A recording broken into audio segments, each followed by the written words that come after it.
तो दोस्तों आप सभी का स्वागत है।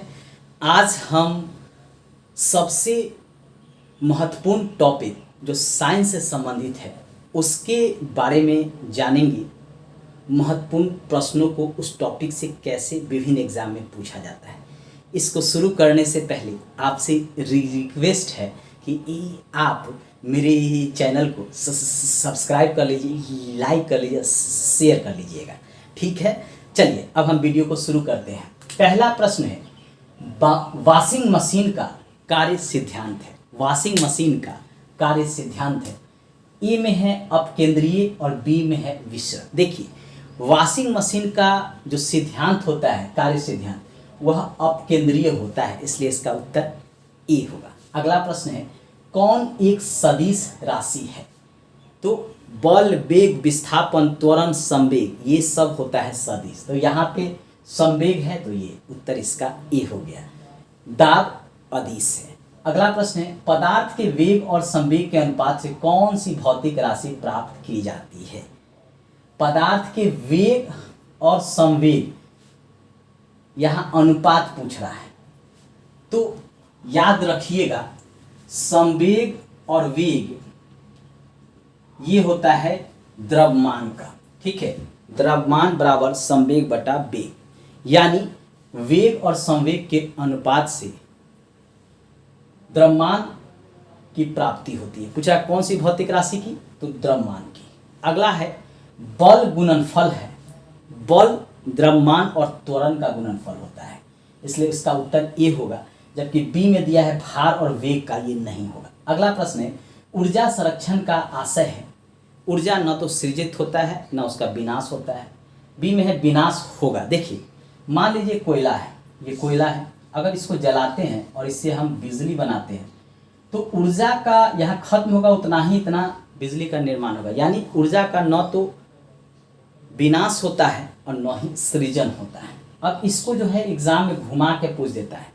कभी कभी ये कह देगा कि ऊर्जा का न तो सृजन होता है न विनाश, न कभी कभी प्रश्न पूछ देगा ऊर्जा का न तो विनाश होता है न सृजन। बात बराबर है, याद रखिएगा, ऊर्जा का न तो विनाश होता है और न सृजन होता है।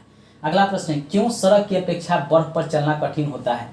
इसका कारण है कि आपको पता ही होगा, बर्फ में घर्षण कम होता है, बर्फ चिकना होता है। जब उस पर हम पैर रखते हैं तो उसको पैर को उठाकर चलने के लिए चूँकि घर्षण नहीं होता है तो काफ़ी बल लगाना पड़ता है। वहीं जब सड़क होता है तो उसमें घर्षण होता है, पैर में के तलवे में भी घर्षण होता है, तो आसानी से जो है हम चल पाते हैं। तो यहाँ पे होगा बर्फ में घर्षण अधिक होता है, ये नहीं होगा, बर्फ में घर्षण कम होता है, इसी कारण जो है उस पर चलना जो है कठिन है। गुरुत्वाकर्षण का सिद्धांत किसने दिया था? तो ये इसका सिद्धांत जो है न्यूटन ने दिया था। उन्होंने एक फल को देखा था कि वह जैसे सेव उन्होंने देखा था तो पेड़ से टूटा तो नीचे आया, वह ऊपर नहीं गया। तो उनके मन में हुआ कि आखिर ये सेव नीचे क्यों आया, ऊपर क्यों नहीं गया। तो ऐसे स्थिति में उन्होंने एक सिद्धांत दिया, जिस सिद्धांत को गुरुत्वाकर्षण का सिद्धांत कहा जाता है। इस सिद्धांत को न्यूटन ने दिया था। अगला प्रश्न है, अंतरिक्ष यात्री निर्वात में सीधे खड़े नहीं रह सकते। इसका कारण है गुरुत्व नहीं होता है निर्वात में, इसलिए वो सीधे खड़े नहीं रह सकते। चलिए अगले प्रश्न को देखते हैं। पीसा की झुकी हुई मीनार गिर नहीं जाती है, क्यों? इसका कारण है कि गुरुत्वाकर्षण केंद्र से जाने वाली लाइट तल के अंदर रहता है। मान लीजिए कि ये पीसा है, ठीक है, तल के अंदर में ये होता है, इसके कारण जो है यह गिर नहीं पाता, इसलिए इसका उत्तर ये होगा। अगला प्रश्न है, सभी वस्तुएं पृथ्वी की ओर गुरुत्वाकर्षित होती हैं, न्यूटन से पूर्व किसने दिया था? देखिए, इस सिद्धांत को सबसे पहले भारत में ब्रह्मगुप्त दिया था और विश्व में न्यूटन ने दिया था। चूँकि ब्रह्मगुप्त का नाम अधिक नहीं आ पाता है, जो कि हमारा देश गुलाम हो गया था, और बाद में जो रिसर्च हुआ तो अधिकतर अंग्रेज़ों के नाम पे ही होता रहा।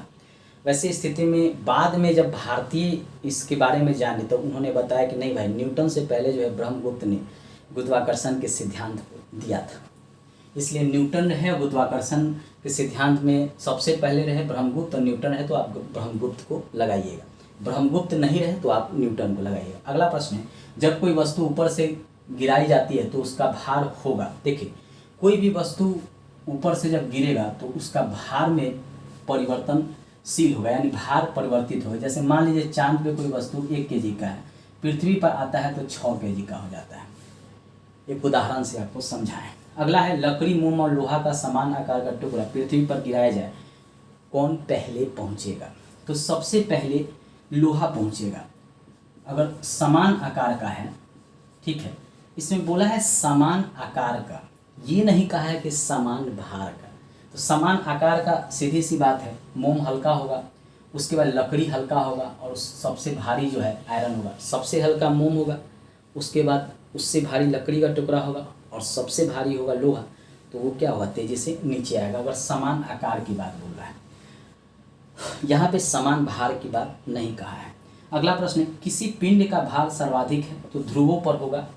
ध्रुव होता है उस यहाँ पे होता है, ठीक है, तो यहाँ पे सबसे ज़्यादा भार होता है और विषुवत रेखा इसको काटती है, तो विषुवत रेखा यहाँ से काटती है, इस पे कम होता है। तो याद रखिएगा, अगर पूछे किसी पिंड का भार अधिक होगा कहाँ, तो ध्रुवों पर होगा। अगला प्रश्न है, भारहीनता होती है, सीधी सी बात है, गुरुत्वाकर्षण की शून्य स्थिति के कारण भारहीनता होती है। अगला प्रश्न है, किसी लिफ्ट में बैठा हुआ व्यक्ति को अपना भार कब अधिक मालूम होगा? सबसे अधिक भार तब मालूम होगा जब लिफ्ट त्वरित गति से ऊपर जा रहा होगा, ठीक है। मान लीजिए कि ये लिफ्ट है, ठीक है, इसमें व्यक्ति बैठा हुआ है, तो जब ये ऊपर जाएगा तो सबसे अधिक भार जो है मालूम होगा। दोस्तों ये साइंस से प्रश्न है, खासकर भौतिकी में यांत्रिकी से संबंधित ये प्रश्न था। इससे जो है 100% आपको बीपीएससी, बिहार दरोगा, BSSC, UP PCS, UPSI, Bihar teacher, UP teacher, चाहे कोई भी पीसीएस का एग्ज़ाम हो, वहाँ यहाँ से आपको 1 से 2 प्रश्न जरूर देखने को मिल जाएंगे।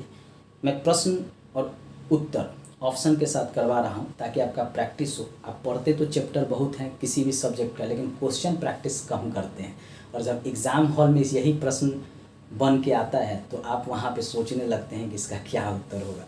ऐसे स्थिति में सर पे हाथ होता है या चिंतित आप होते हैं। आप प्रैक्टिस कर लेंगे क्वेश्चन का घर से ही, तो वहाँ एग्ज़ाम हॉल में आपको आसानी होगा। इसलिए आप मेरे साथ प्रत्येक दिन क्वेश्चन प्रैक्टिस कीजिए। मेरे चैनल को सब्सक्राइब कीजिए, घंटी दबा लीजिए, ताकि इस तरह का वीडियो आए तो आप आसानी से आप तक पहुँचे और आप उसका लाभ उठा सकें। धन्यवाद दोस्तों।